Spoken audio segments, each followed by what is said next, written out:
Es es un honor para la Universidad Nacional Sede Regional Brunca iniciar su semana académica el día de hoy. Como sabemos, pues estos espacios dentro de la institución son de alguna forma una oportunidad para tener una mirada a las diferentes actividades, de las diferentes áreas, de las diferentes discusiones académicas, de las diferentes discusiones intelectuales que se dan desde la universidad. Una semana con una oportunidad para salirnos un poco de la clase acostumbrada y tener un espacio de discusión en la que podemos compartir con personas de otras áreas, personas fuera del país. Eh, Agradeceríamos de antemano y inicialmente pues poder escuchar con atención lo que aquí estaríamos exponiendo el día de hoy. Tendríamos un conversatorio en torno a la educación ambiental y a sus implicaciones dentro del modelo en que nos regimos como sociedad, los impactos que tiene el modelo socioeconómico en el que vivimos y cómo la educación ambiental puede ser una alternativa eh, antihegemónica o contrasistemática para construir nuestras sociedades y nuestras realidades. Esta semana académica tiene dos particularidades. Una es que es un proceso que venimos desarrollando por primera vez de forma virtual, ¿verdad? Debido a las circunstancias de la pandemia. Eh, es pues la primera vez que esta semana se aborda de esta forma. Y la segunda particularidad es que esto a la vez ha permitido que los dos campus de la universidad, tanto el campus Pérez Celedón como el campus Coto, podamos trabajar en espacios en conjunto y podamos compartir espacios como este en el que hoy ya tenemos pues dentro de esta reunión, dentro de este encuentro, más de 100 personas pues conectadas para esta discusión y esta presentación. La idea del conversatorio, pues, el día de hoy sería, en términos generales, le pediríamos por favor a las personas que tengan su micrófono cerrado durante las presentaciones para facilitar la escucha y la atención de las personas que estarían participando como panelistas. Cada una de las personas panelistas estaría participando por alrededor de 20 minutos. Tendría 20 minutos para presentar sus ideas, su planteamiento. Y después de ahí entraríamos a un espacio de consultas, de discusión, de comentarios, en que daríamos pues espacio, abriríamos el espacio para que esas consultas se puedan plantear y haríamos un cierre con las preguntas que surjan en el momento. También si algunas personas quieren plantear sus preguntas por medio del chat, lo pueden hacer y estaremos tomando notas sobre esas consultas para hacer pues el cierre respectivo. Agradecemos a todas las personas que se han encontrado sumamente interesadas por participar el día de hoy y también pues especialmente a Miguel Calderón Quesada, académico de nuestra universidad, por tener el compromiso de acompañarnos hoy y también pues muy especialmente nuestra invitada Ariana Mazá de Cataoca, que está acá. En estos momentos son más o menos las 4 de la tarde en Brasil y desde allá pues hoy nos acompaña. Entonces es parte de las particularidades que tenemos y de las que podemos disfrutar. Este foro, el día de hoy, lleva una intencionalidad muy clara, que es que podamos como personas reflexionar sobre la importancia del manejo ecológico que hacemos de nuestro sistema, de nuestra sociedad, y de qué forma la educación pues, ambiental dentro de ese paradigma puede realizar sus aportes. Lleva el título de es un conversatorio de apertura, educación ambiental como alternativa ecologista. Para iniciar con este espacio, estaríamos compartiendo con el académico Miguel Calderón Quesada. Les voy a leer un poco de sus atestados sobre Miguel. Él es profesor de la Universidad Nacional Sede Regional Brunca, trabaja en el campus Coto y también encargado de proyectos dentro de la sede regional.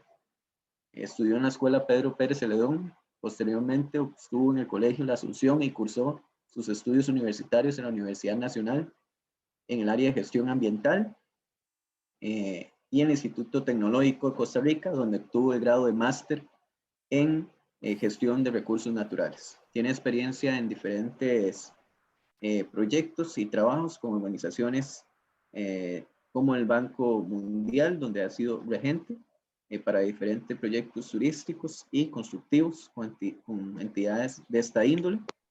Y bueno, también, pues Miguel tiene una empresa propia, ¿verdad? Que es a partir de la actividad como consultor, de forma que tiene experiencia, que tiene una expertise en su conocimiento y en esta área, y estaríamos cediéndole el espacio y los micrófonos para que pueda compartirnos su presentación. Agradeceríamos que por favor cierren los micrófonos para poder tener, muchas gracias, poder tener mayor claridad y mejor sonido. Muchas gracias, Miguel. Si quiere puede abrir su micrófono y así le cedemos el espacio. Bueno.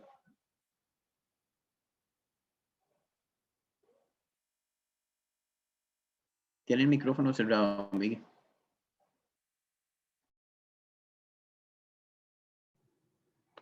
Listo. Es que estaba solicitando aquí algunas cosas. Bueno, muchísimas gracias. Para mí es todo un honor compartir con ustedes el día de hoy en esta apertura de la semana académica. Agradecerle al compañero Ariel por tomarme en cuenta para ese tipo de actividades. Realmente me gusta bastante participar de las mismas. Un saludo para todas las personas que están acá hoy compartiendo con nosotros. Y bueno, pues darle la bienvenida. Vamos a hablar un poco sobre educación ambiental como alternativa ecologista, pero para hacerlo primero tenemos que ubicarnos un poco en el entorno, en dónde estamos, en cómo funcionan las cosas actualmente, en cómo se establecen las relaciones entre naturaleza y la sociedad, o la naturaleza y el mismo ser humano, ¿verdad? Entonces, vamos a hablar un poco sobre eso primero. La relación naturaleza-sociedad ha sido una relación desigual desde sus inicios. ¿Por qué? Porque se basa en dos comportamientos. Por parte del ser humano, una actividad extractiva y contaminante, depredadora y contaminante se podría decir también, y por parte de la naturaleza, un comportamiento de subyugación o de estar ahí para las necesidades del ser humano. Ahora, eso se puede interpretar desde varias formas. Existe la religiosa, existe la económica, existen varios medios, ¿verdad? Entonces, pero la relación básicamente es así de dinámica. Sumisión por parte de la naturaleza y apropiación por parte del ser humano. ¿Para qué? Para depredarla en actividades extractivas de los recursos que ella nos ofrece. Y utilizamos esos recursos ¿para qué? Para generar nuestros servicios o nuestros productos. Una vez que esos servicios, esos productos son utilizados, se transforman en contaminación. Hablamos de gases de efecto invernadero, hablamos de aguas residuales, hablamos de residuos sólidos, cualquier tipo de contaminación. Y no existe una actividad que podamos desarrollar sin la utilización de los recursos naturales, incluyendo al ser humano como un recurso natural también. Porque el sistema actual en el cual nos encontramos inmersos utiliza al ser humano como un recurso natural también, que es un recurso visto como un recurso de explotación, ¿verdad? Porque como se establece, el sistema funciona bajo dos demandas: explotación de recursos naturales y explotación del hombre por el hombre. Pero si eliminamos esta dualidad de naturaleza y ser humano, pues básicamente todo se vale en la explotación de los recursos naturales y de la naturaleza, del espacio que nos brinda las mismas. Ahora, podríamos y solemos creer por nuestra visión antropocéntrica que solamente el ser humano es la única especie que busca apropiarse de su entorno, que utiliza los recursos y los acomoda a su manera. Esto no es cierto. Todos los animales, todos los seres vivos hacen esto. Lo que pasa es que el ser humano tiene un factor bastante determinante que lo diferencia de esas otras especies, perdón, y que hace que ese equilibrio natural se rompa. ¿Y cuál es ese factor? La evolución cultural que hemos tenido como especie.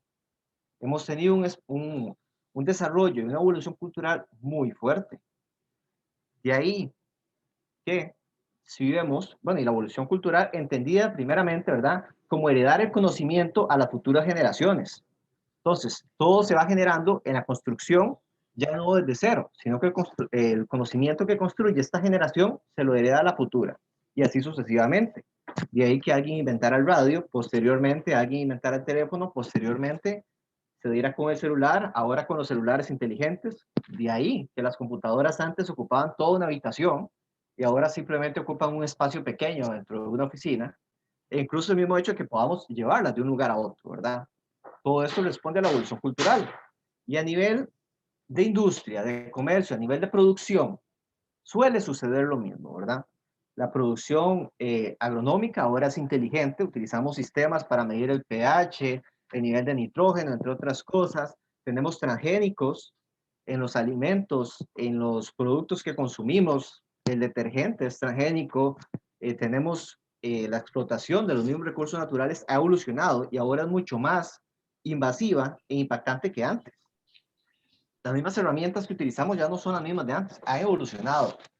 Y como especies, y por esa necesidad instintiva, porque eso es puro instinto, de coger el entorno y querer apropiarnos de él y adaptarlo a nuestras necesidades, es que priorizamos la producción por encima de las demás cosas como especies.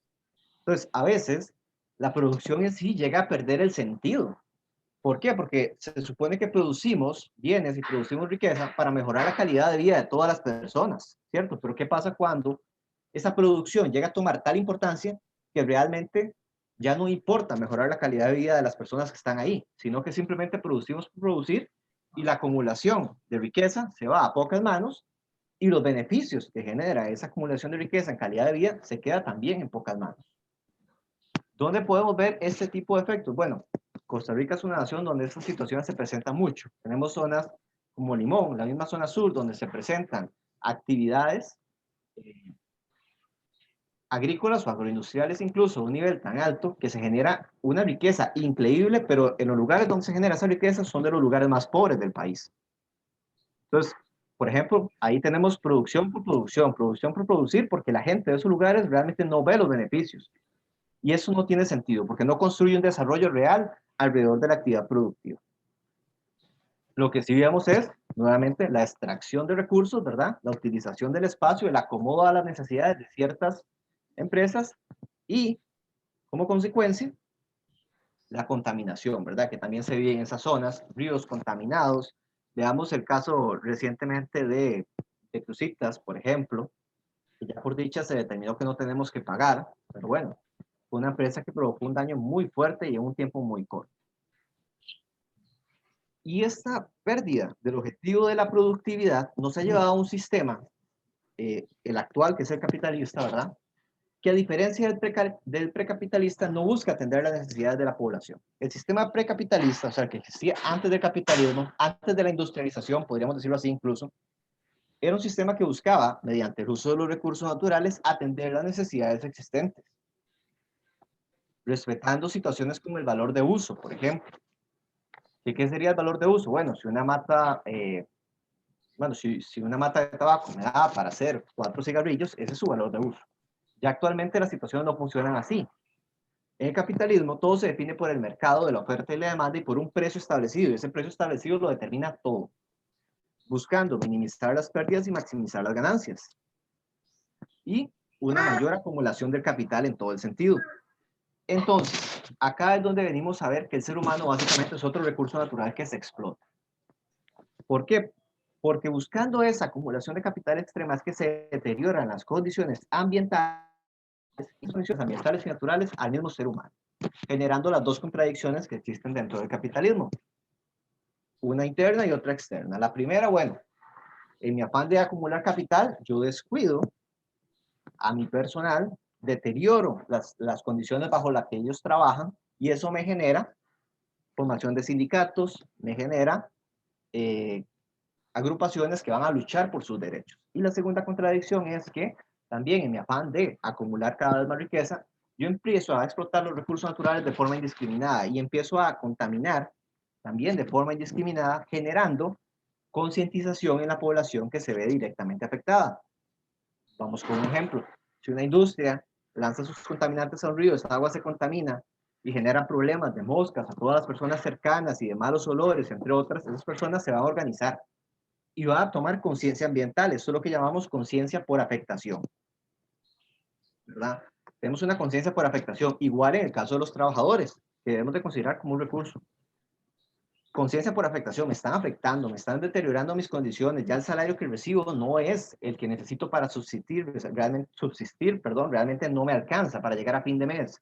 Entonces, esto lo hace organizarse y ir a reclamar sus derechos. También sucede con el sector ecologista, ¿verdad?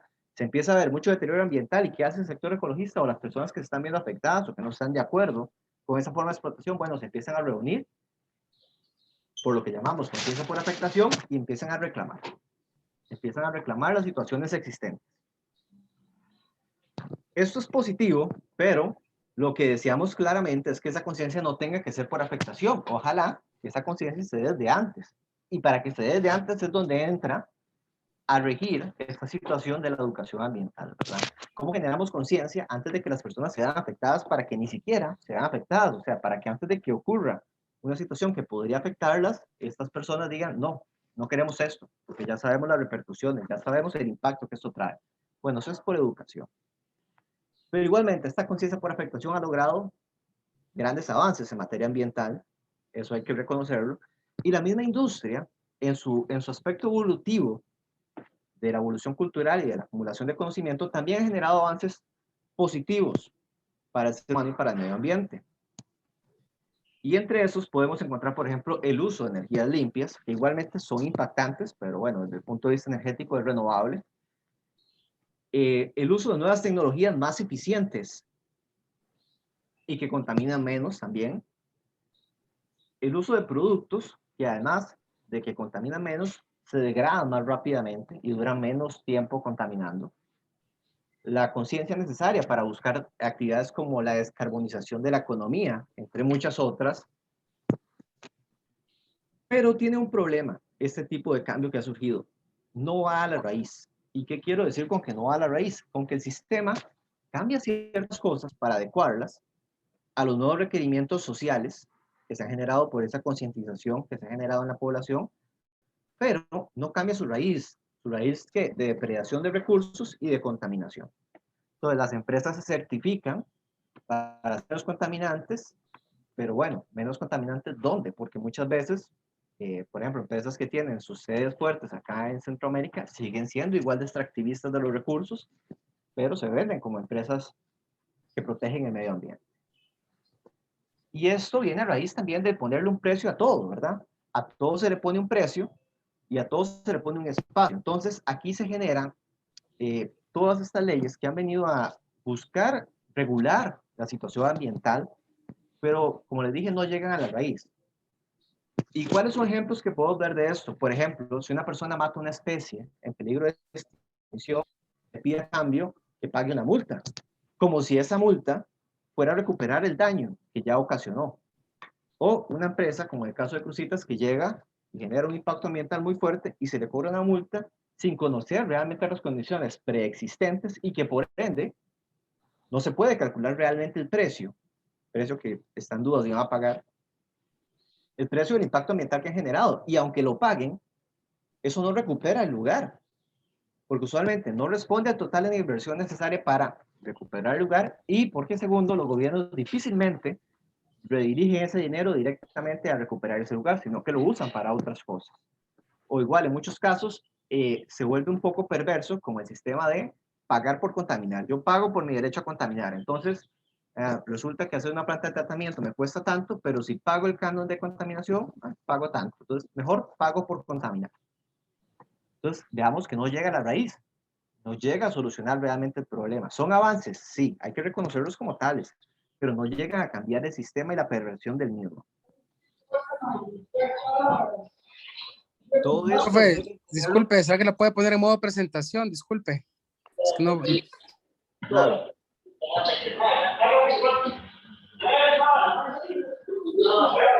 Deme un instante para que se ponga, perdón.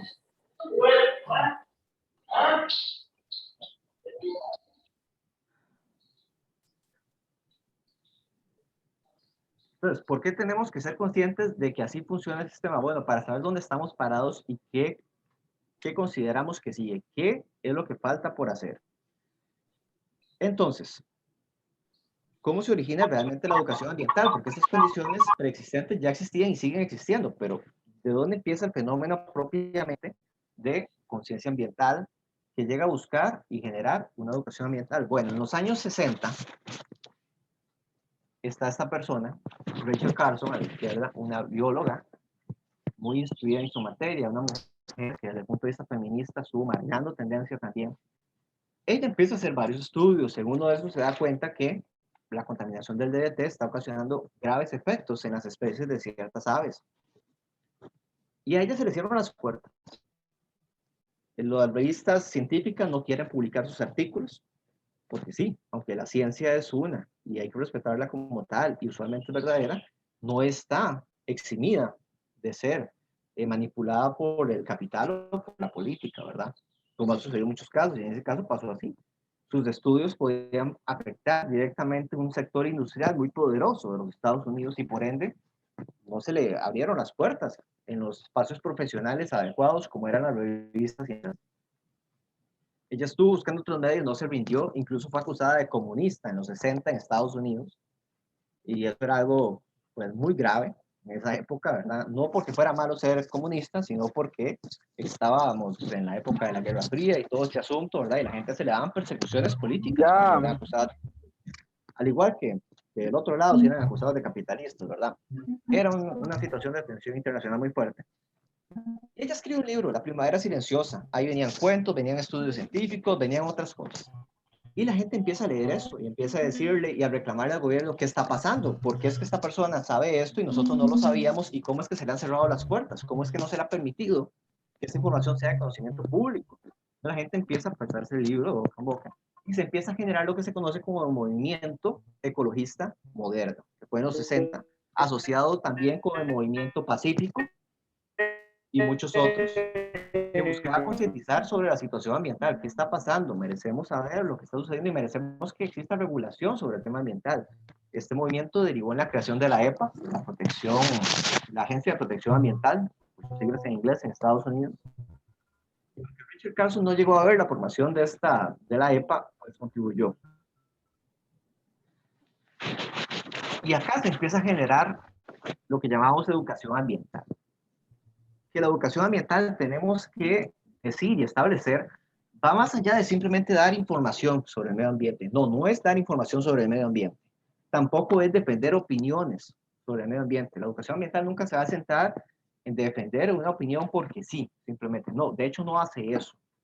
La educación ambiental es un medio que nos brinda las herramientas para que los sujetos o las personas por sí mismas desarrollen conocimientos, desarrollen conciencia ambiental, nos brinda las herramientas para desarrollar un pensamiento crítico y para generarnos un compromiso. ¿Por qué?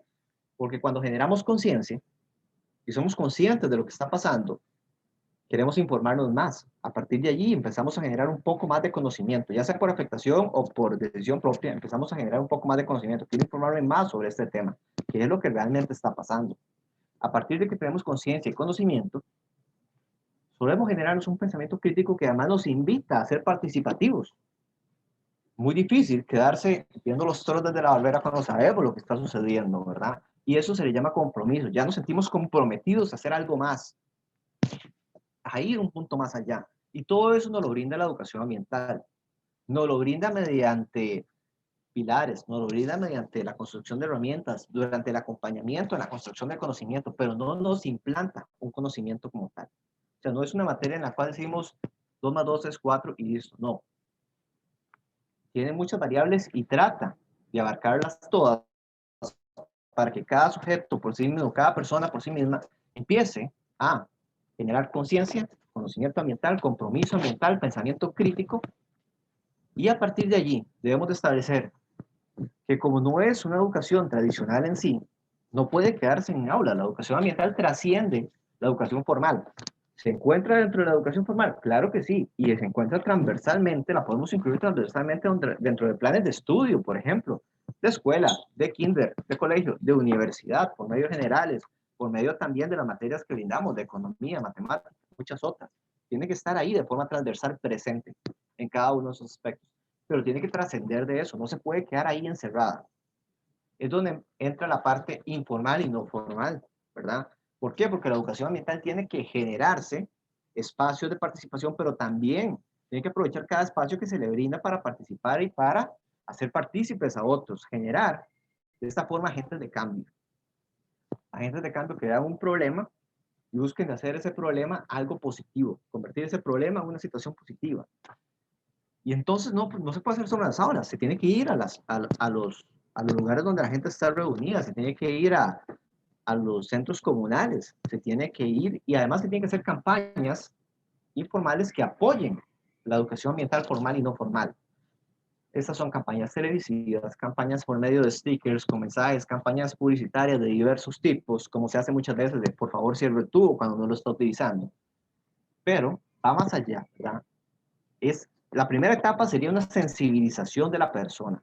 La segunda sería ya buscar generar conciencia ambiental y conocimiento. La tercera sería generar pensamiento crítico. La cuarta, un compromiso de esa persona para cambiar las condiciones, que esa persona se transforme en un agente de cambio.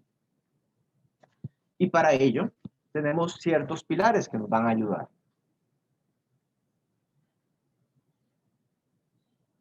Entre estos pilares nos encontramos, por ejemplo, el reconocimiento de la biodiversidad y la sociodiversidad, o sea, del entorno que nos rodea. Pero para poder reconocerlo adecuadamente, eso debemos de hacerlo por medio de, bueno, primero un enfoque interpretativo, ¿verdad? Utilizando nuestros sentidos. Debemos de recordar que todo aprendizaje se logra mediante dos aspectos. Primero, percibo, o sea, reconocimiento de la biodiversidad y la sociodiversidad. Percibo lo que hay a mi alrededor, lo que escucho, lo que huelo, lo que veo, lo que siento. Y luego le doy el enfoque interpretativo. Esto que estoy viendo, ¿qué será? Y empiezo a investigar. Y empiezo a estudiar el tema y empiezo a desarrollarlo, que ese es el enfoque interpretativo. Pero ese enfoque interpretativo debe venir acompañado también de un enfoque interdisciplinario. ¿Por qué? Porque los problemas ambientales y las situaciones ambientales no son solamente desde un punto de vista, abarcan la política, abarcan la economía, abarcan la historia, abarcan la ciencia, la termodinámica, la física, la biología, la química. Abarca la sociedad y los factores sociales que la envuelven, la economía, la política partidaria y la democrática. Abarca los espacios de uso, también abarca el mismo sistema educativo que existe actualmente. Entonces el enfoque interdisciplinario es muy alto y tiene que ser muy completo, porque si tenemos un enfoque interdisciplinario, difícilmente logremos un reconocimiento total y holístico de la situación, que es a lo que tenemos que llevar. A poder ver la situación como un todo, sus repercusiones completas, y no por las partes que la componen, pero también por las partes que la componen. Entonces vemos las partes que la componen y el todo. Y así es que podemos ver que si hacemos algo, las consecuencias son estas. Y que podemos mitigarlas de esta forma y que podemos compensarlas de esa otra forma. ¿Por qué? Porque tengo el enfoque completo. ¿Para evitar qué? Para evitar un paradigma de la desconexión, por ejemplo. Un paradigma de la desconexión que vivimos actualmente. ¿Qué pasa cuando, por ejemplo, producimos por producir y decimos, bueno, no, es que ocupamos este tipo de desarrollo que llevamos actualmente simplemente más porque genera 500 millones al año. Bueno, esos 500 millones al año se han traducido en una mejora de la calidad de vida de las personas del sur y del Caribe. Ah, no. Entonces, ¿para qué fortalecer ese modelo? Estamos dejándolos sin recursos naturales, estamos afectándolos a nivel social y afectándolos a nivel económico. ¿Cuál es el sentido? Tenemos un paradigma de la desconexión. Estamos viendo las ganancias económicas hacia un grupo pequeño, pero estamos obviando todos los efectos colaterales que genera esta actividad. Y sí, vamos a decirlo así, genera trabajo, pero no genera desarrollo. Otro paradigma de la desconexión, por ejemplo, nos encanta consumir y que cambio mi celular cada año, que esto y lo otro, pero también nos encanta decir que tenemos conciencia ambiental. ¿Cómo podemos tener conciencia ambiental y cambiar el celular cada año, por ejemplo? No es posible, porque esta industria de consumismo es la que está provocando todos los impactos ambientales. Entonces, cuando yo soy un consumidor, vamos a ver, propio de esta cultura de consumismo, en la cual consumo sin necesitar siquiera, estoy siendo parte del problema y no parte de la solución. ¿Pero por qué no lo veo? Porque tengo la desconexión. Solo veo una parte. Yo se las pinto con este. También encontramos este paradigma de la desconexión, por ejemplo, cuando vemos el río, o sea, la isla de basura en Estados Unidos, y decimos, uy, qué terrible, mide casi lo mismo que Centroamérica, en el Océano Pacífico, perdón, mide casi lo mismo que Centroamérica, qué cosa más terrible. La gente debería hacer algo, pero no hacemos nada por el río de nuestra casa, que está también contaminado, el río que pasa por el barrio o así, es igual, es igual. El impacto es el mismo. Tal vez la gravedad no sea la misma, pero para mí, que yo vivo más cerca del río del barrio, la contaminación del río del barrio me afecta más directamente a mí que la de la isla de basura en el Pacífico. ¿Pero por qué? No me indigno ante la contaminación del río en mi barrio, pero sí me indigno más cuando veo ese montón de contaminación en la isla del Pacífico. Paradigma de la desconexión. Me están mostrando algo, me están diciendo que debo indignarme, pero al mismo tiempo no me están mostrando el panorama completo. Entonces ahí es donde empezamos a generar un pensamiento crítico. ¿Por qué? Si está mal, este tipo de cosas no se hace nada al respecto. Empezamos a lograr un compromiso de la persona. Y ese pensamiento crítico tiene que ir acompañado de una parte constructiva e innovadora, ¿verdad? Que es la parte de la gente de cambio. ¿Cómo cojo este problema y lo transformo en una situación positiva?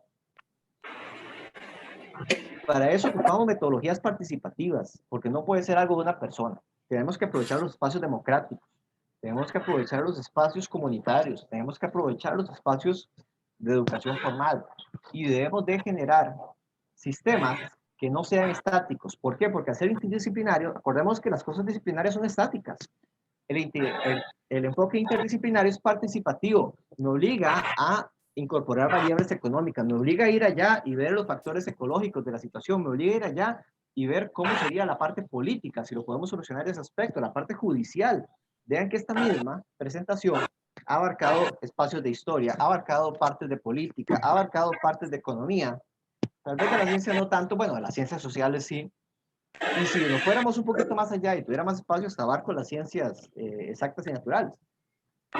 Pero lo encontramos ahí, es interdisciplinario. Y eso nos brinda muchas cosas. La solidaridad también. ¿Por qué debe ser una educación solidaria? Porque tenemos que anteponer nuestro instinto animal de coger un lugar, de apropiarnos de él para nuestro beneficio propio y transformarlo para nuestro beneficio propio y ser solidarios con nosotros mismos, o sea, con los mismos seres humanos y con las especies, las otras especies, tanto de flora y fauna, que merecen y tienen el mismo derecho que nosotros a desarrollarse en un ambiente pacífico. Pero ni siquiera hemos logrado la solidaridad humana. ¿Por qué? Porque vivimos en un sistema, como ya lo dije, ¿verdad?, que utiliza al ser humano como parte de esos recursos y que lo explota y que cada vez se dirige hacia una educación más técnica en la cual la persona ya no es persona, simplemente es una herramienta que hace un trabajo. Estilo industria McDonald's, ¿verdad? Usted pone la salsa, usted pone la salsa, usted pone la salsa, que es el problema de la educación técnica que nos quieren imponer cada vez más, ¿verdad? Que la gente sepa mucho sobre muy poquito, contrario a la que realmente da resultados, que es saber mucho sobre muchas cosas, que es la que nos permite el enfoque interdisciplinario. No, ahora dicen, no, eso era interdisciplinaridad, no, ahora ocupamos que sepa mucho sobre muy poquito, que usted sea un especialista técnico en soldadura de tal cosa y tal cosa. Esto, entonces llega, pone los 3 puntos y te dicen, bueno, no te puedo pagar mucho porque era fácil. Entonces, ¿verdad? Buscamos una cosa así. ¿Y qué pasa cuando esa persona ya no le sirve al sistema? Bueno, pasa lo que políticamente está pasando, ¿verdad? Aumentan el periodo para pensionarse, le bajan la pensión, le dan el ROP a no sé cuántos años, y entonces usted se va a morir probablemente sin ver el resto del ROP.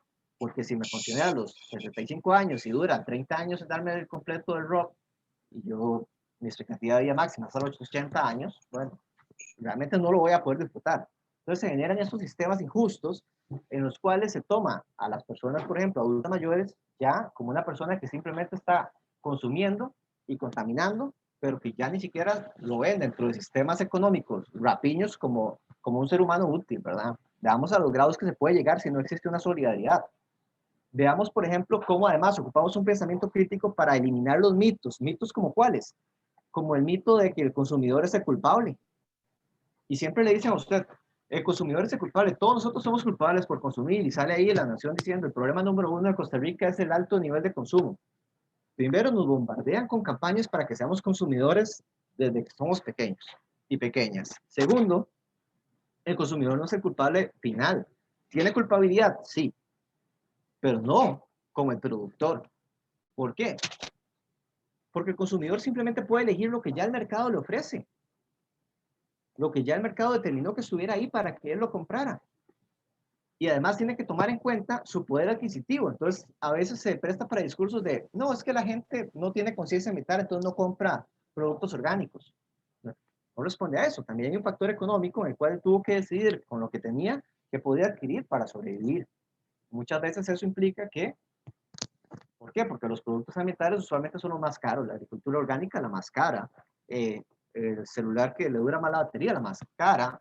El carro eléctrico es más caro que el carro de combustión interna fósil. Entonces, ¿es falta de conciencia ambiental? No, cada quien debe aportar de acuerdo a sus condiciones, pero usualmente nos dicen, no, el problema es del consumidor porque el consumidor es el que puede cambiar las cosas. No, el consumidor no puede cambiar las cosas, el que puede cambiar las cosas es el productor, que es el que tiene el capital y la instalación industrial para hacerlo. El consumidor simplemente puede elegir entre lo que ya está disponible para él. Entonces, no es igual de culpable. Por ejemplo, mitos como este que tienen que ser desbaratados.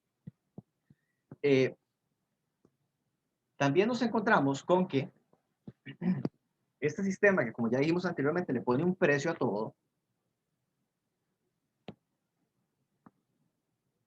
nos pone un precio a nosotros mismos intercambiable completamente que nos deshumaniza. Entonces, la educación ambiental también viene a humanizar a la población. Y esto, bueno, era otro curso, pero yo decidí incorporarlo a esta charla, e incluso a ecumanizar la población, ¿verdad? ¿Por qué tenemos que elegir? Usualmente es el dilema que nos ponen. Personas o naturaleza. Y ya se discute en la Asamblea Legislativa actual, ¿verdad? Quieren flexibilizar las condiciones de protección ambiental para salir de esta crisis. ¿Por qué? Digamos, el irrespeto y la explotación extrema es la que nos llevó a estar en esta crisis. El estar en contacto con especies con las que no teníamos por qué estar en contacto nos llevó a esta crisis actual. Entonces, vamos a ver, el sentimiento ecologista nace de un auténtico amor a la naturaleza y a todos sus componentes, a todos los seres vivos y al mismo ser humano como uno de sus componentes. No hay que decidir entre la naturaleza o la gente, no, es defender la vida y la vida incluye al ser humano. Porque todo lo que usamos y todo lo que comemos proviene de la naturaleza y si no la cuidamos, si no la protegemos, nos vamos a quedar sin los recursos para subsistir. Y eso incorpora también el desarrollo cultural que hemos tenido. Debemos de protegerlo en un ambiente positivo, en un aspecto de buscar cambiar las cosas. ¿Por qué? Porque la educación ambiental tiene que ser transformadora, tiene que transformar la realidad, tiene que llegar a esto que aún no ha llegado. No quedarse simplemente poniendo parches de que aquí hay un problema ambiental y voy y le pongo un parche. No, transformar el sistema por sí mismo. Llegar a cambiar la situación actual y transformarla en algo positivo. No podemos llegar a un desarrollo sostenible si antes no transformamos el sistema. ¿Por qué? Porque el desarrollo que tenemos actualmente nos impide llegar a ese desarrollo sostenible, porque no ha cambiado las condiciones preexistentes de depredación de los recursos y de contaminación. Y hasta que no cambiemos eso, no podemos llegar a un desarrollo sostenible. Simplemente seguiríamos poniendo parches como el derecho a contaminar.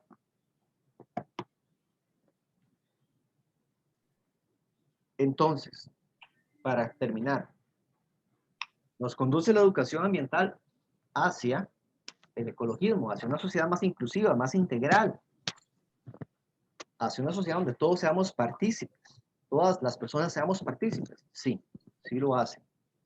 Pero para eso se requiere realmente una educación ambiental transformadora, que le brinde a las personas las herramientas para poder desarrollar esto por sí mismas, para poder generar o fortalecer una moral ambiental que nos inste a mejorar nuestra ética con el medio ambiente, nuestro comportamiento y la dinámica de comportamiento que existen entre el medio ambiente y nosotros. ¿Por qué? Porque somos parte del mismo y a veces nos cuesta entender eso y generamos esta dualidad de que por un lado el desarrollo y por el otro lado el ser humano. No. O sea, ¿qué pasa si sacrificamos todos nuestros recursos para obtener desarrollo? Bueno, veamos la historia. La historia nos dice, como en la isla de Pascua, que estaríamos digamos, que fracasaríamos. La historia nos dice, como el caso de Roma, que fracasaríamos. Roma, un país que se extendió tanto y resulta que los recursos que ocupaba para sustituir ya no estaban en Roma, estaban en África, estaban en otros lugares y cuando empezó la inestabilidad política dejaron de llegar esos recursos y cayó. Pasa también con las civilizaciones antiguas, como la Maya, por ejemplo, entre otras, que tuvieron periodos de crisis muy fuertes. ¿Por qué? Porque agotaron sus recursos naturales. Entonces, es volver un poco la mirada a saber y ser conscientes de que estas respuestas no hay que ser un genio para encontrarlas.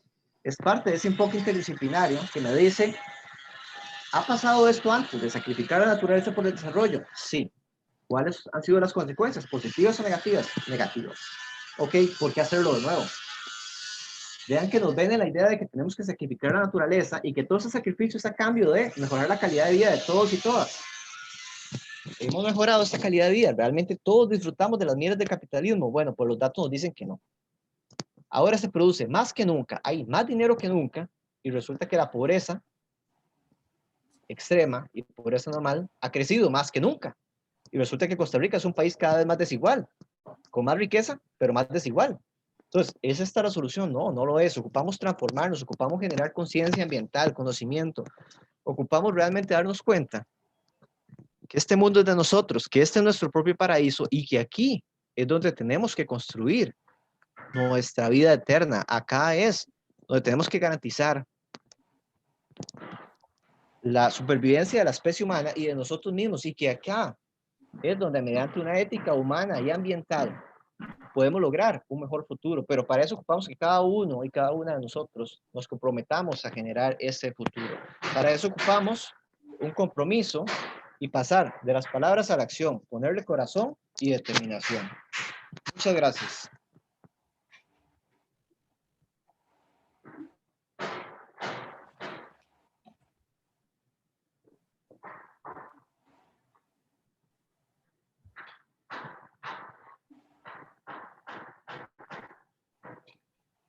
Muchas gracias a Miguel Calderón Quesada. Todas las consultas que tengan de momento y que puedan surgir posteriormente, pueden hacérnoslas llegar a través del chat o anotarlas y después en el espacio que tengamos de preguntas, recordarlas para poder compartirlas y que tengamos pues un análisis sobre las mismas. A partir de esta postura inicial del académico Miguel Calderón Quesada, continuaríamos ahora con Adriana Masae Cataboca. Ella es graduada de la licenciatura en Ciencias Biológicas por la Universidad Federal de San Carlos. Tiene una maestría en Ecología en Recursos Naturales por la Universidad Federal de San Carlos y un doctorado en Ecología en Recursos Naturales por la misma universidad. Actualmente es profesora asociada de la Universidad Estadual del Centro Oeste de Brasil, docente del programa de maestría profesional en enseñanza de las ciencias en matemática de la Universidad Estadual del Centro Oeste, un postdoctorado en educación para la ciencia y matemática, Universidad Estadual Maringa. Es encargada de procesos de investigación en educación ambiental, líder del grupo de investigación Núcleo de Educación Ambiental, NEA, coordinadora del Comité Gestor de Educación Ambiental de Unicentro, coordinadora del programa de posgraduación en Ciencias Naturales, Matemática de Unicentro. Aparte de eso, pues le conozco desde hace algún tiempo, es un ser humano increíble y de una puede dejarnos grandes aprendizajes. Queremos estrenarle también pues nuestro agradecimiento por sacar un rato y acompañarnos aquí en la sede regional Brunca, que ojalá se pueda sentir en su casa. Adriana tiene experiencia en proyectos de extensión universitaria desde un enfoque de educación ambiental crítica. Entonces, es fiel conocedora de todo de lo que estamos hoy discutiendo. Adriana. Boa tarde, né, a todos e a todas.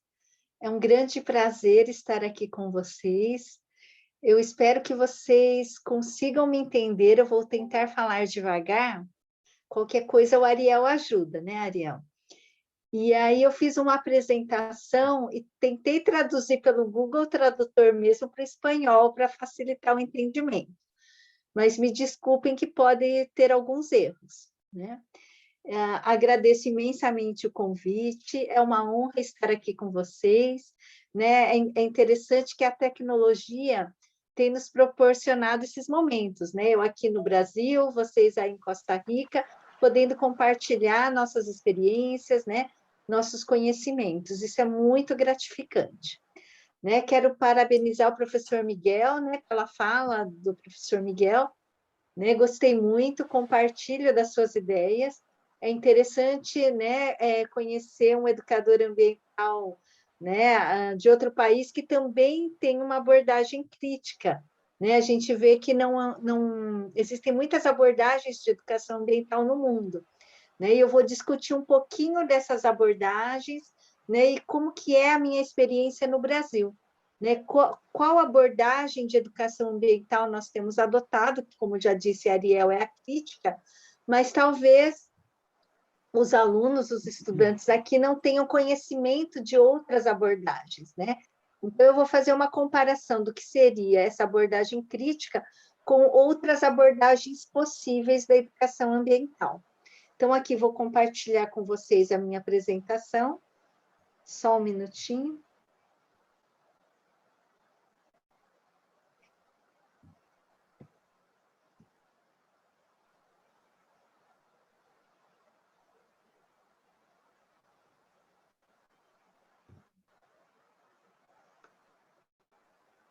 Todos estão vendo?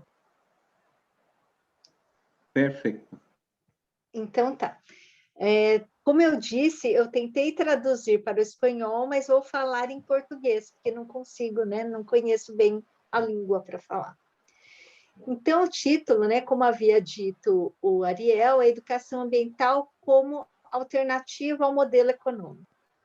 Então, eu começo a minha fala dizendo que o tema ambiental, né, ou a temática ambiental, faz parte de um panorama mais amplo de crise socioambiental, né? A gente poderia chamar de diversas crises, né? Na realidade, eu me apoio muito em Paulo Freire e Edgar Morin.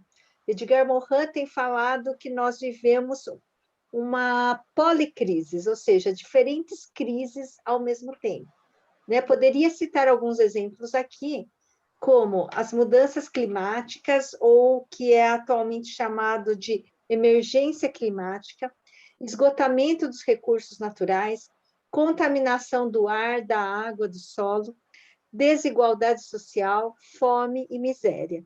Não é? Então, ao trazer este panorama, né, que é mundial e também de cada um dos nossos países, nós percebemos que a temática ambiental é muito ampla, né, e ela não se restringe apenas aos aspectos da natureza, ou seja, os aspectos do ambiente físico e do ambiente biológico, mas nós incorporamos a essa concepção de ambiente a dimensão humana, ou seja, a dimensão social, política, econômica, ética, estética e espiritual, né? Só para vocês entenderem que quando nós falamos de ambiente, nós estamos entendendo o ambiente a partir dessa concepção mais ampla. E aqui eu já trago, né, as 3 macro tendências de educação ambiental que são muito discutidas no Brasil, mas antes quero contextualizar o porquê dessas macro tendências. Né, como o professor Miguel já colocou, né, o debate temática ambiental, ele surge com muita força a partir da década de 70, né, pelo movimento da contracultura, dos hippies, né, que reivindicavam a paz e não a guerra, né, o amor e não a guerra. Então, e também faziam uma crítica severa ao sistema vigente naquela época, né, que era um sistema, né, capitalista, industrial, né, predatório, né, voltado para a guerra.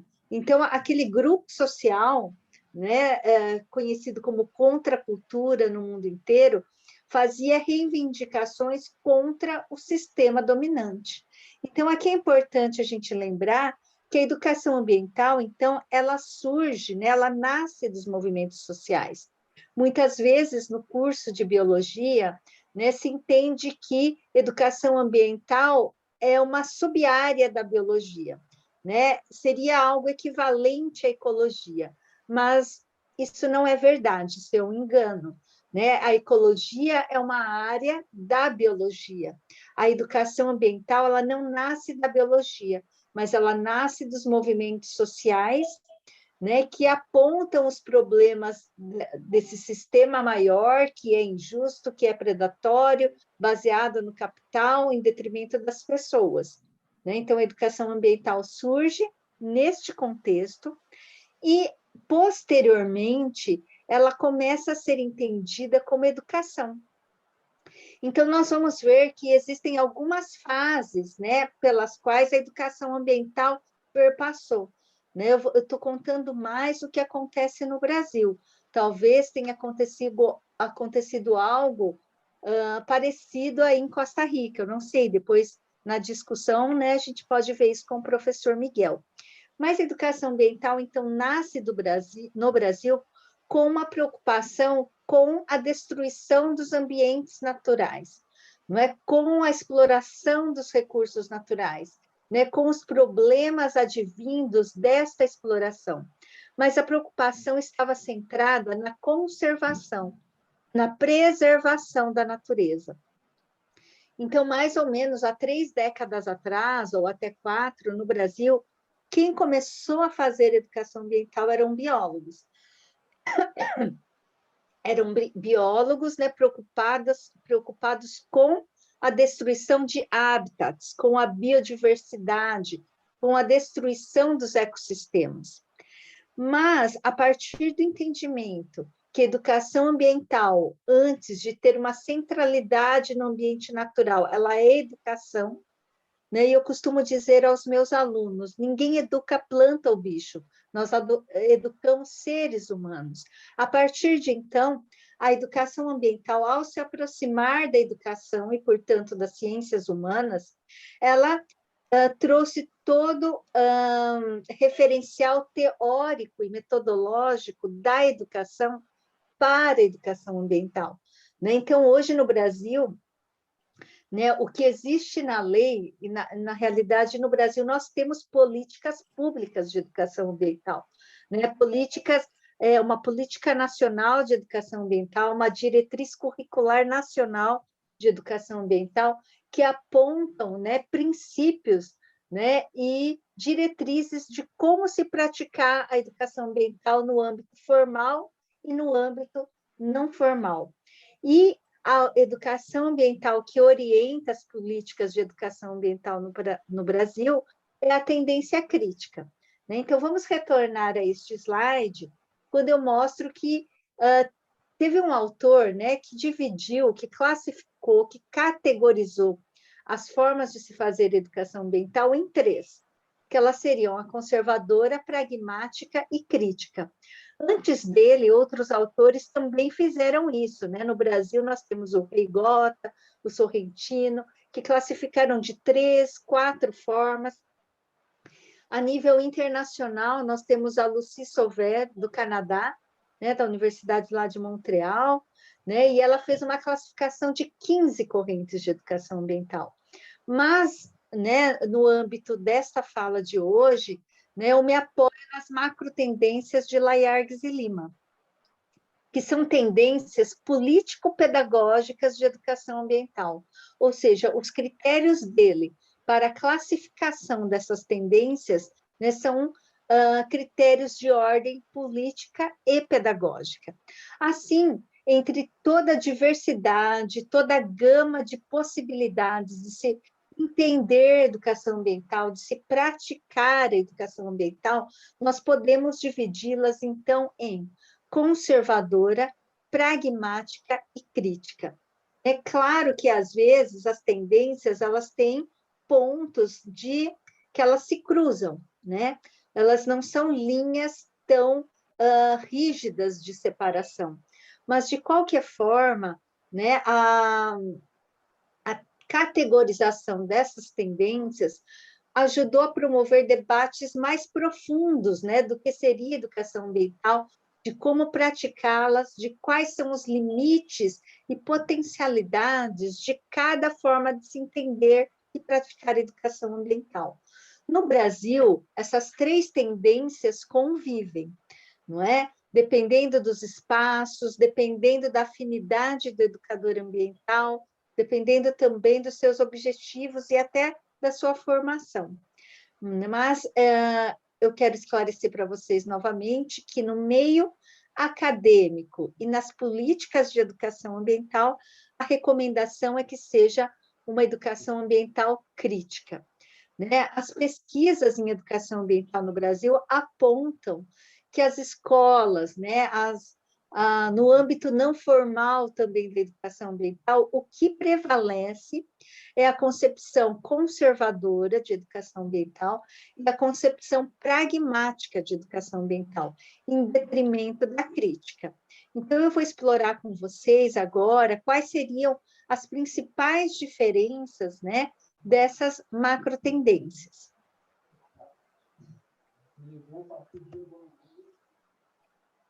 Espera só um pouquinho, parece que eu estou com um problema na minha apresentação.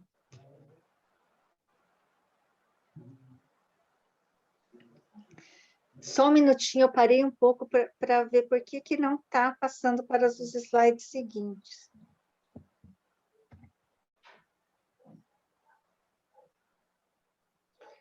Eu vou tentar compartilhar novamente, só um minutinho.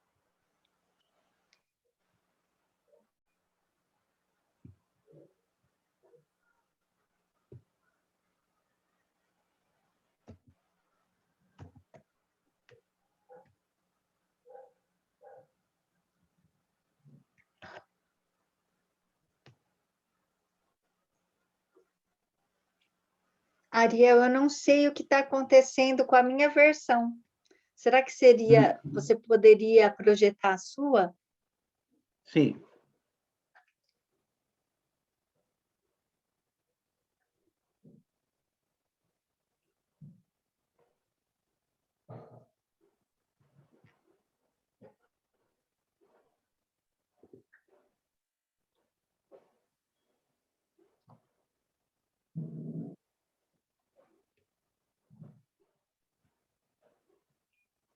Porque no meu original elas estão aqui, eu não sei o que acontece, que não aparecem na hora de projetar. Usted me envió la presentación, Adrián. No la veo acá. Eu enviei no seu e-mail. Você não recebeu? A ver. Ay.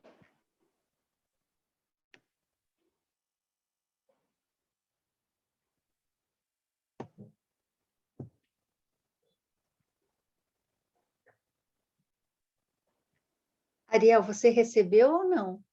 Sí, Sim. está abriendo, la estoy abriendo. Ah, sim. Desculpa, né, o transtorno. As tecnologias ajudam, mas às vezes elas atrapalham um pouquinho. Ujú.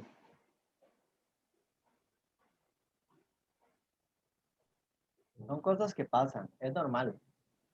Sim, sim, Miguel. Aproveitando enquanto o Ariel projeta, você trabalha com educação ambiental, Miguel? He tenido proyectos de educación ambiental, sobre todo en el ámbito no formal, Ai, que interessante, muito legal. en pueblos, con gente de pueblos originarios y así sobre todo. Entendi, entendi. Depois a gente troca uma ideia. Ariel, você pode, né? Agora está aparecendo, você pode passar para frente? Vamos ver se aparece.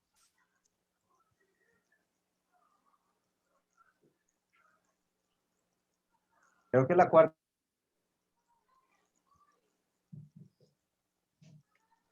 Ariel, você consegue trocar de slide e ir para frente?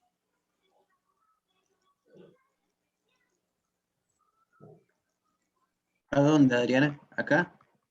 Isso, esse é o primeiro slide, pode ir para frente. No segundo, no terceiro, eu parei no quarto. 1, 2, 3, 4 acá. Mas não está aparecendo, continua no primeiro slide. Continúa en la primera. Continua no primeiro. Habilitar edición. Ariel, ¿Ah? habilitar edición. ¿Qué Ah, está? habilitar edição, isso. Ok. Se não for possível, eu posso falar sem os slides mesmo. Sí, vamos a intentarlo nuevamente. Vamos a intentarlo nuevamente. Tudo bem.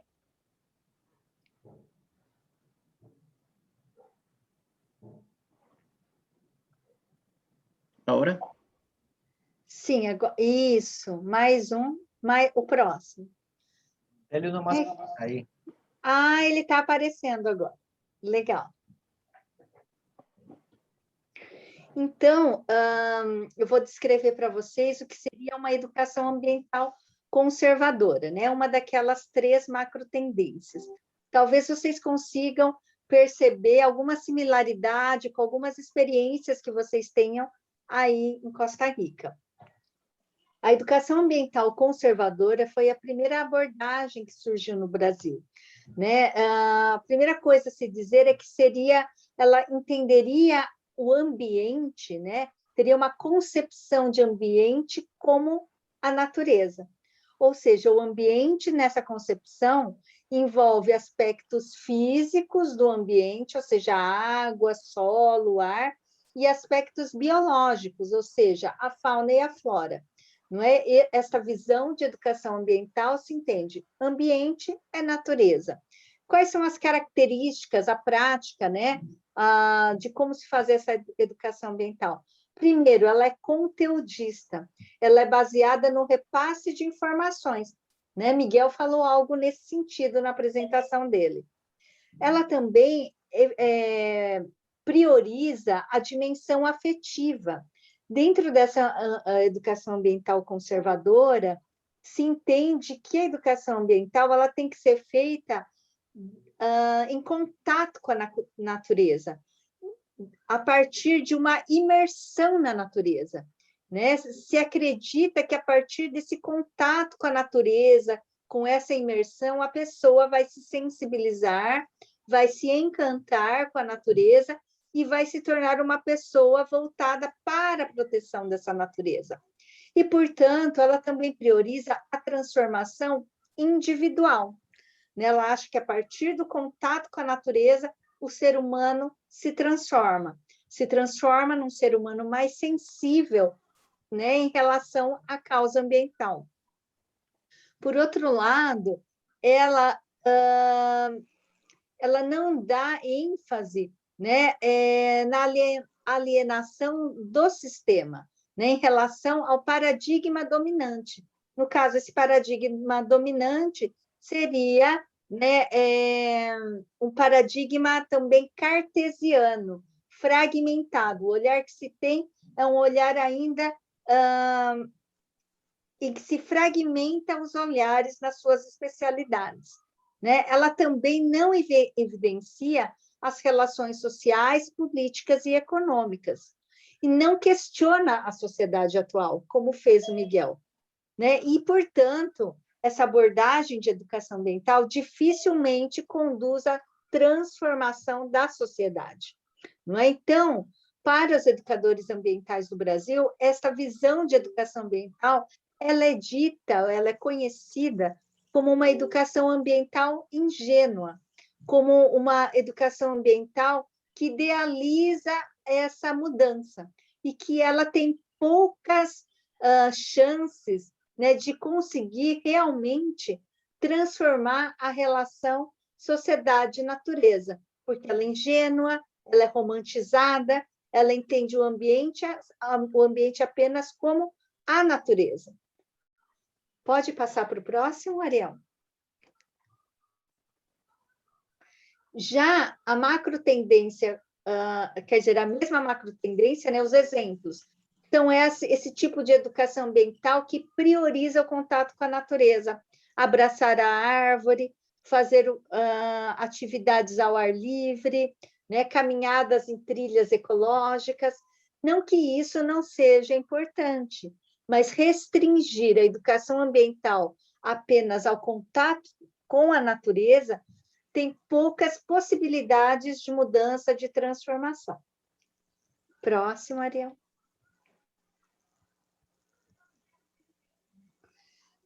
Já a educação ambiental pragmática, ela derivou da educação ambiental conservadora, mas ela tem uma característica que é de se adaptar ao contexto neoliberal. Não é? Ela é centrada, o seu discurso é centrado no desenvolvimento sustentável, no consumo sustentável, na ecologização do mercado, ou seja, o mercado verde, né? E ela entende o ambiente como recurso. Não é? Então, por isso que eu digo que eu compartilho das ideias do Miguel. Né? Esse tipo de educação ambiental, né? Ela vê o ambiente, enquanto a outra vê o ambiente, a natureza. Neste caso, o ambiente é recurso. E, portanto, recursos a serem explorados por quem? Por uma única espécie, a espécie humana. Por isso, é uma visão antropocêntrica, né, de educação ambiental. A preocupação com os recursos, ela acontece na medida que os recursos podem servir ao ser humano. Né? E como disse o Ariel, neste caso, o ser humano também é visto como recurso ou mercadoria. Não é? Ser humano e natureza são explorados.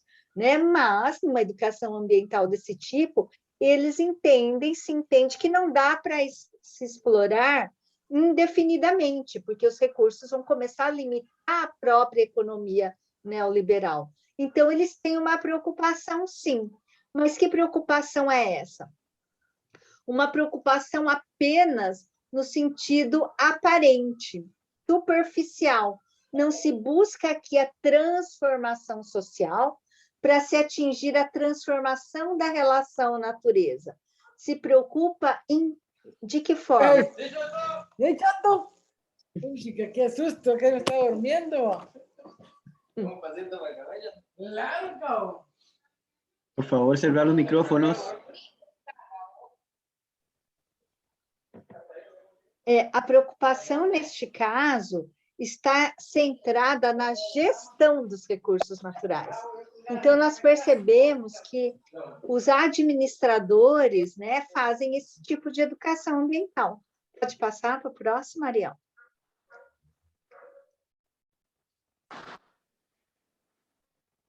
Sendo, portanto, né, aquelas propagandas que a gente vê quando se fala de ambiente, né? Por exemplo, vamos fechar a torneira na hora de escovar os dentes. Vamos separar o lixo seletivamente. Vamos mandar para a reciclagem. Ou aquelas campanhas 3Rs, 5Rs, né? De reutilizar, de reciclar, de repensar, e assim vai. Então, na verdade, são paliativos para a questão ambiental, né? Não seria a solução, né? Mas por isso que ele se articula muito bem com este modelo neoliberal, que não quer a transformação social, mas ele quer amenizar os problemas ambientais. Portanto, gerir bem esses recursos. Né? Então, por exemplo, um discurso que diz que eu tenho que fechar a torneira na hora de escovar o dente para economizar a água, está colocando a responsabilidade, né, dos recursos hídricos nos ombros de cada um de nós individualmente. Mas nós sabemos que o que gasta mais água, o que desperdiça mais água é a agricultura, e essa agricultura em larga escala, do agronegócio, e também a indústria. Né? Mas para a população chega apenas a informação de que é ela responsável, que basta ela economizar a água que vai se encontrar a solução. E se o problema se agravar, a culpa é de cada um. Né? Então, essa é uma característica de uma macrotendência pragmática que não quer entender qual é a real raiz do problema, a verdadeira causa do problema, não é? Mas apenas quer amenizar a problemática ambiental. Próximo, Ariel. E aí chegamos à educação ambiental crítica, né? Que é essa que está nas políticas de educação ambiental no Brasil, é essa que o meio acadêmico, né, da pesquisa, nas universidades vem praticando, mas que nós temos encontrado dificuldade em que ele chegue até o âmbito não formal e até as escolas, né, o contexto escolar. Então, quais são... Bom, primeiro, qual que é a concepção de meio ambiente que se entende nesta perspectiva de educação ambiental? O ambiente é socioambiental. Não se consegue mais entender natureza separada de sociedade. Se entende que sociedade e natureza se encontram intimamente conectados, né? Onde um interfere no outro e provoca modificações no outro. E nessa relação de um modificar o outro, é que nós temos que repensar essa relação. Nós temos que entender o que é que tem interferido no sentido de se explorar tantos recursos naturais e as pessoas, a ponto de estarmos chegando perto de um colapso ambiental como nunca antes existiu. Né? Nós já sabemos que muitas espécies já foram extintas e nós estamos ameaçando a nossa própria existência, mas sabemos também que os grupos, né, as populações vulneráveis, são as que primeiro sofrem, não é, com esse modelo. Então, essa educação ambiental, ela se destaca por contextualizar historicamente a relação entre o ser humano e a natureza. Ela busca, por meio de lutas políticas, né? Ela luta contra as desigualdades e as injustiças socioambientais. Ela também busca a reflexão e a transformação social, né? Para superar as dicotomias, como a dissociação de sujeito e objeto, natureza e sociedade. Né? Então, quando o Miguel falou para vocês, né, que a educação ambiental ela tem características interdisciplinares, na verdade, é essa busca, né, de trazer para a conversa as diversas dimensões, né, do ambiente, as diversas dimensões do ser, e, nesse sentido, nós também nos apoiamos em Edgar Morin, que ele fala da complexidade do ambiente. Né? Então, mais do que interdisciplinaridade, ele fala da complexidade. Mas aí é outra história que não dá para explorar aqui nesse momento. Pode passar para o próximo, Ariel? Então, essa macro tendência crítica, né, ela... Acho que pulou. Né? Essas imagens, ela busca mostrar que ela deve ocorrer a partir do diálogo, né? A partir da participação das pessoas, né? E de todos os grupos sociais possíveis, onde cada um vai trazer o seu olhar, não é? Então, é por meio da participação, do diálogo comunitário, que vai se buscar novas formas, né, de se relacionar com a natureza, de se buscar soluções que não venham de cima para baixo, ou seja, desse sistema capitalista, neoliberal, que nos impõe uma série de valores que estão distantes, né, do que nós gostaríamos que chegasse, né, o ambiente em termos de sustentabilidade e também da justiça ambiental. Próximo. Então, uma educação ambiental crítica é uma educação ambiental politizada, problematizadora, questionadora, integrada com os interesses das populações e das classes sociais mais afetadas pelos problemas sociais e ambientais. Então, isso seria uma educação ambiental crítica, que não se separa natureza e sociedade, que se busca integrar os interesses das populações e classes mais afetadas. Porque, vejam, nesse modelo nosso neoliberal, o que acontece?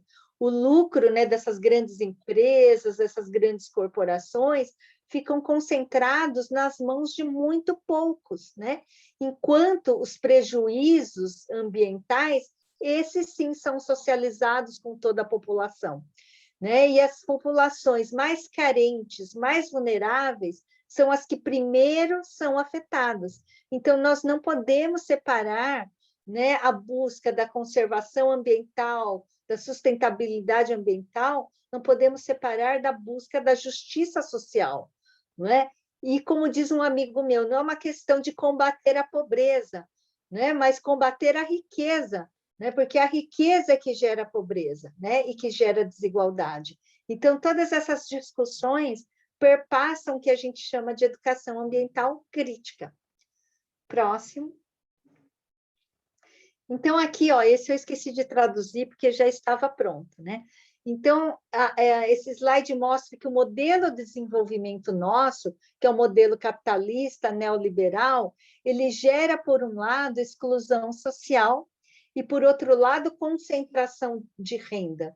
Não é? A exclusão social gera desemprego, miséria e violência. E isso gera degradação ambiental.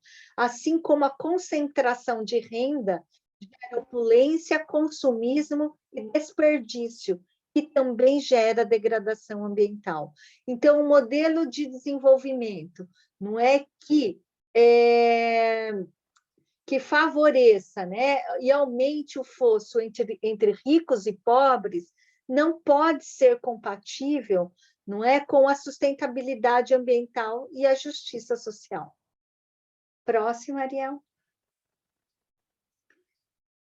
Então, né, nós entendemos, né, que essa ideologia, esse dogma neoliberal, agrava terrivelmente as desigualdades sociais e, com elas, a degradação ambiental, né, por dar um poder gigantesco aos poderes financeiros, não é? Ou seja, as grandes indústrias, as grandes corporações. Então, na realidade, uma educação ambiental crítica, ela vai bater de frente, né, com este modelo neoliberal, vai tentar trazer para a população uma consciência ambiental que vai ter que passar necessariamente por uma consciência crítica e uma consciência política, né, que seja, então, voltado para a cidadania, né, para que as pessoas assumam o seu poder, né, de transformar a sociedade, não fiquem só à mercê, né, do que é colocado a elas. Próximo. Né? Assim, eu trago algumas imagens, né, mostrando, né, que esse modelo neoliberal só amplia, né, a fome, a injustiça. Próximo.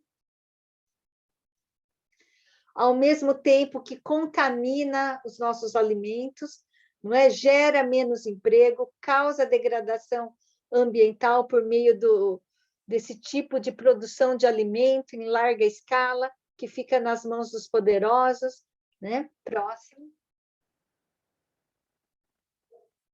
Eu não sei se vocês ouviram falar do famoso desastre, né, que aconteceu no Brasil, em Minas Gerais, né, do rompimento das barragens de Brumadinho e Mariana, né, que também tem a ver com esse modelo, um completo descaso, né, com a população, né? Então, a mineradora, né, sabia do perigo que tinha do rompimento das barragens, mas na defesa, né, do capital, do interesse econômico, causou uma degradação ambiental imensa, não é? Devastando áreas, contaminando o mar, afetando a vida dos pescadores, né? E ceifando várias vidas nesse contexto. Então, nós percebemos que nesse modelo, nem a vida humana, nem o ambiente são valorizados, né? O que é priorizado é a questão econômica. Próximo. Aqui, né, a Amazônia em chamas, acho que o mundo inteiro assistiu, né? Nós temos uma das maiores florestas do mundo, uma das maiores biodiversidades, e está sendo devastada para quê? Para virar pasto, né, para a criação de gado. Não é? Então, né, com o governo que nós temos agora no Brasil, que na verdade nós chamamos de desgoverno, né? Uma Secretaria do Meio Ambiente, que ao invés de defender o ambiente, ela defende o madeireiro, não é? Ela defende o agronegócio, né? Nós estamos devastando a nossa floresta amazônica a uma velocidade incrível, né? E a floresta, né, nós sabemos que ela é responsável pela manutenção do clima, o regime das chuvas, né, no Brasil e em outros países. Tudo isso vai promover o agravamento das mudanças climáticas, da seca, né, da crise hídrica. Próximo. Então, eu termino a minha fala, né, trazendo, né, uma imagem do nosso planeta, né, dizendo que a temática ambiental ela tem um diferencial de agregar todos os âmbitos e unificar as pessoas em torno de uma inquietude comum. Não é? Então, antes, nós, né, algumas décadas atrás, o embate estava entre capitalismo, socialismo, comunismo, nazismo, fascismo, isso movia as pessoas. Mas hoje nós temos um diferencial que ninguém tem como fugir, não é, das consequências, né, dessa degradação ambiental que envolve todo o planeta. Talvez esse seja um dos caminhos para unificar, né, o planeta como um todo em busca de uma consciência mais ampla. É o que Edgar Morin fala de desenvolvermos uma consciência planetária, não é uma consciência que, embora tenhamos as nossas diferenças, embora sejamos de nações diferentes, todos nós habitamos um mesmo planeta. E como todas as coisas estão conectadas, o que se faz num local acaba interferindo no outro, né? Nós não temos mais como fugir disso, né? Então, né, voltando para o tema, né, que norteou esta fala e este evento, não é a questão ambiental, a educação ambiental, né, pode ser um elemento, uma ferramenta que provoque as mudanças sociais e econômicas, né, que nós tanto precisamos nesse momento. Próximo. Né, aí eu coloco, né, os teóricos que eu me apoio, né, para fazer essa educação ambiental, né, duas grandes cabeças, dois grandes mestres, né, Paulo Freire, né, nosso eterno patrono da educação, né, brasileiro, e Edgar Morin, né, também uma cabeça incrível, né, um humanista, né, o que cunhou a teoria da complexidade, né, o francês Edgar Morin. Próximo. Muitas graças, foi um prazer compartilhar, né, essa fala, né, estar aqui neste evento com vocês. Agradeço muitíssimo a oportunidade, né, para o meu amigo Ariel, que fez o convite.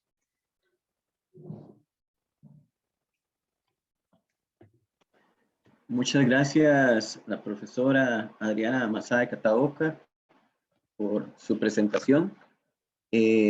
Pasaríamos ahora a un espacio de preguntas, consultas.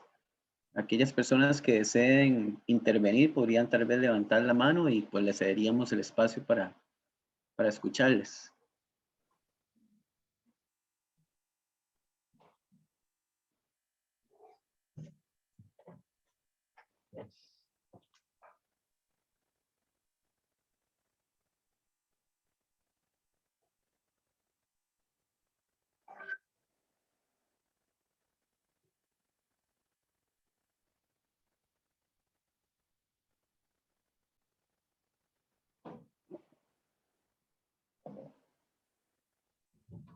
Miguel está por acá también. También Miguel, los panelistas podrían intervenir si lo tuvieran a bien.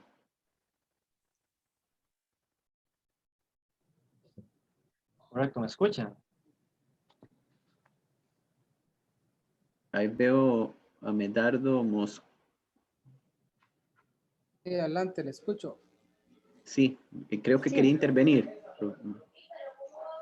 Ah, no, disculpe, estaba viendo aquí el... No, disculpe. Ah, ok. Gracias. No. Ok.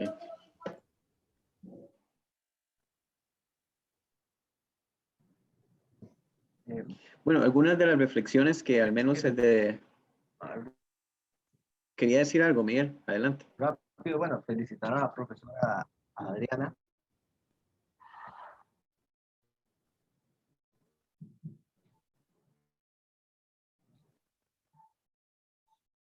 Oi, quem é que está falando? É o Miguel?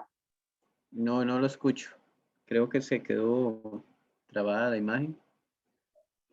Vamos a esperar a ver si regresa. Debe ser su internet. Acá está lloviendo un poco, entonces eso afecta la conexión. Entendi. Ujú. Bueno, algunas de las reflexiones que al menos desde mi perspectiva podríamos tener es cómo la educación ambiental trasciende los espacios formales. Es decir, cuando hablamos de una educación ambiental crítica, transformadora, debe trascender las dinámicas simplemente de los espacios cerrados universitarios, sino que debe lograr enlazarse con los diferentes contextos sociales, con las diferentes poblaciones que están siendo impactadas por las dinámicas económicas, ¿verdad? Excluyentes, explotadoras, muchas veces injustas, que no producen una equidad ni para las personas, ni tampoco son justas para la naturaleza. Entonces, ese modelo debe trascender cuando hablamos de una educación ambiental. Si vamos a hablar de una educación ambiental crítica que verdaderamente quiera transformar las dinámicas, tiene que salir del contexto meramente pues, institucional y debe llegar a estas capas sociales. Miguel, yo creo que ahora sí le escuchamos. Si me escucha bien, es que tuve varios problemas con internet en la última parte. No, felicitar a la profesora Adriana, muy interesante lo que nos expone los distintos tipos de educación ambiental que se encontraban presentados, porque la educación ambiental, al igual que la evolución cultural, es parte de la misma y va evolucionando. Al principio simplemente era la parte de sensibilizar, después era la parte de concientizar, ahora incluso la parte en el espacio ambiental, ¿verdad? De generar todo un pensamiento, entonces tomar en cuenta que gracias a la exposición de la profesora Adriana pudimos ver parte de la forma en la que va uno. Sería eso, no sé si se escuchó. Sí, sí se escuchaba, pero la última parte se perdió un poco, Miguel. Eu não ouvi tudo e eu tenho dificuldade para entender o espanhol. Se você puder me ajudar, Ariel. Creo que era más un comentario que decía Miguel y planteaba la importancia de entender los diferentes tipos de educación ambiental que existen y las implicaciones que tienen, porque muchas veces hay que es un tema de discusión política, por eso la educación ambiental crítica aborda el componente político, porque no se puede dejar de lado el componente político en las relaciones sociales y en las relaciones humanas. Ese componente político pues, nos dice de alguna forma que existe un modelo, es más, que por más que no consumamos una pajilla de plástico o una bolsa de plástico, existe una industria que está produciendo esa pajilla de plástico y esa bolsa de plástico y que no se detiene, que continúa, no encuentra alternativas, continúa haciendo. Entonces, en la discusión sobre la temática ambiental trasciende los espacios meramente individuales para entenderse desde una perspectiva política. Sobre eso yo creo que es muy importante además comprender es decir, que también el mismo capitalismo, ¿verdad? Desde su enfoque, muchas veces disfraza sus prácticas con un discurso ambiental. Y lo que hemos llamado como capitalismo verde, ¿verdad? Ese capitalismo que les dice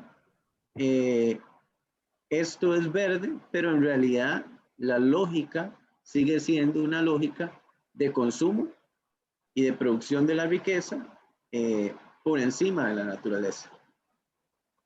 Exatamente, Ariel. Isso que você disse tem a ver com aquela educação ambiental paradigmática, pragmática, né? Que é uma educação ambiental que ela tenta se moldar ao modelo neoliberal e só fazer uma gestão dos recursos, né? Mas não provocar a transformação. Né? Isso é muito importante as pessoas terem clareza, porque quando elas ouvem ambiental, pensam que é tudo igual. Não, tem alguns discursos que estão comprometidos em realmente atingir a causa e, portanto, fazer a transformação, e outros não, eles querem manter, né, permanecer essa situação, mas fazendo pequenas modificações, né, que seria da gestão. Então, é muito importante a gente estar atentos, né, a isso.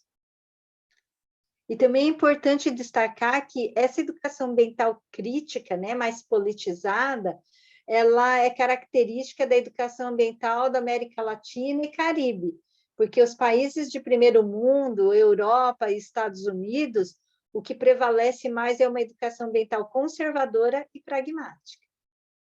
É uma característica mais nossa, crítica mesmo.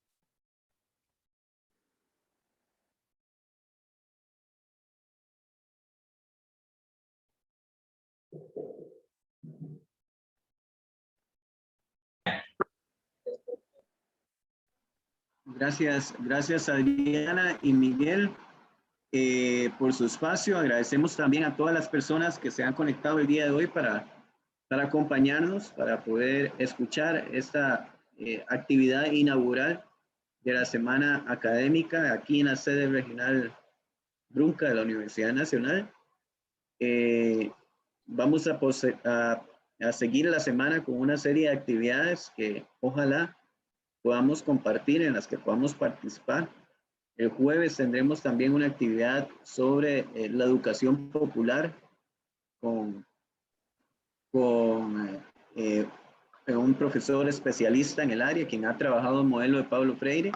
Y el viernes estaremos cerrando también otra actividad muy importante de parte de un análisis de lo que está sucediendo en estos momentos en la Asamblea Legislativa de Costa Rica, la discusión sobre cómo la agenda legislativa puede afectar la autonomía universitaria de las universidades públicas. Y van a estar ahí participando pues 2 diputaciones de la República, Paola Vega, diputada del PAC, y también José María Villalta del Frente Amplio, que ojalá pues podamos estar para escuchar una discusión que parecería que es muy importante para la universidad.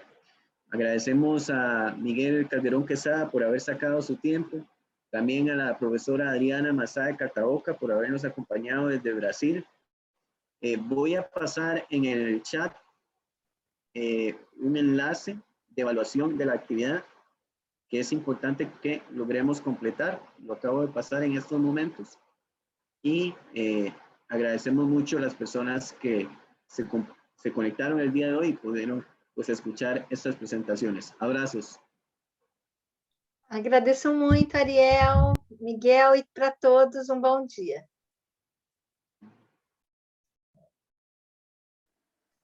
Muchas gracias a todas las personas que pudieron estar acá. Agradecerle a Ariel y a la profesora. Excelente presentación y fue un honor compartir con ustedes el día de hoy. Muchísimas gracias. Gracias a usted. Gracias, gracias.